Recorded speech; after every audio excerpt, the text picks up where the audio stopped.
నమస్కారం అండి అందరికీ. ఈరోజు మన లెజెండరీ డైరెక్టర్ కె విశ్వనాథ్ గారు లేరు అని తెలిసింది. చాలా బాధగా ఉందండి. ఎందుకంటే మనసు ఎప్పుడన్నా బాగోనప్పుడు ఆయన సినిమాలు చూస్తే చాలు, ఎట్లాంటి ఆలోచన అయినా కానీ చేంజ్ అవుతుంది, మారిపోతుంది. మళ్ళీ లైఫ్ అనేది ఎలా ఉంది, అసలు ఎట్లా ఉండాలి, జీవితం అనేది ఏంటి అనేది మనకు తెలుస్తుంది. మరి అంత బాగా సినిమాలు రూపంలో ఎలా చూపించారో తెలియదు, కానీ ఈరోజు చాలా బాధగా అనిపిస్తుంది. మన కళా తపస్వి కె విశ్వనాథ్ గారికి లేరు అనేది ఇంకా జీర్ణించుకోలేకపోతున్నాము.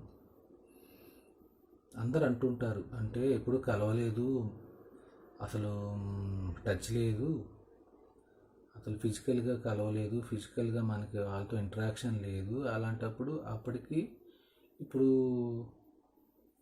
మన మధ్య లేరు అన్నదానికి తేడా ఏంటి అని.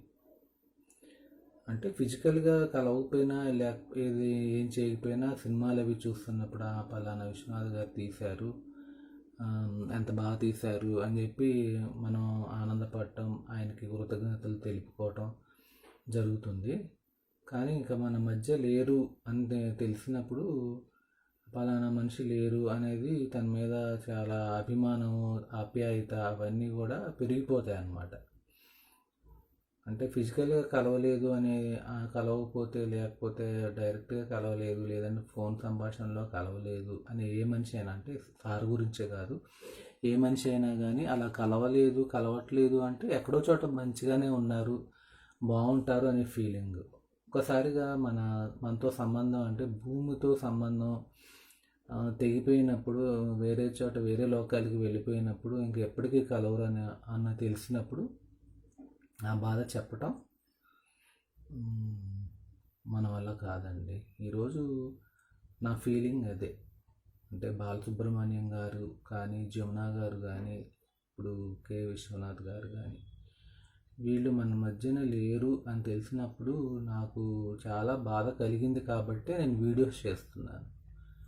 అంటే అందరి వీడియో చేయట్లేదు అంటే నాకు చాలా మనసుకు దగ్గరగా అనిపించారు. వీళ్ళు నా మనుషులు, నాతో కలిసి ట్రావెల్ చేశారు అనిపించారు. కాబట్టి నేను వాళ్ళ వీడియోస్ చేసి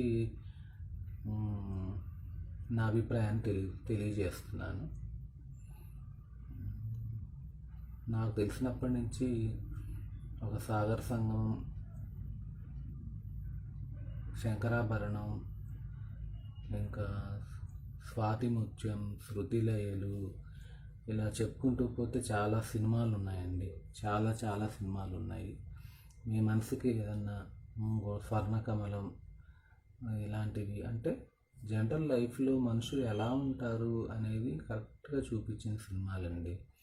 మీకు మనసు బాధగా అనిపించినా, లేదంటే చెడు మార్గంలో వెళ్తుంటే మంచి మార్గంలో ఎలా ఉండాలి, లేదంటే సంగీతానికి సంబంధించి మన స్వాంతన కోసం ఎట్లా ఉండాలి, ఒక పర్సనాలిటీ డెవలప్మెంట్ అన్నమాట. మీరు మీ పర్సనాలిటీ ఎలా డెవలప్ చేసుకోవాలి, ఇలాంటివన్నీ మీరు చూస్తే తెలుస్తుంది.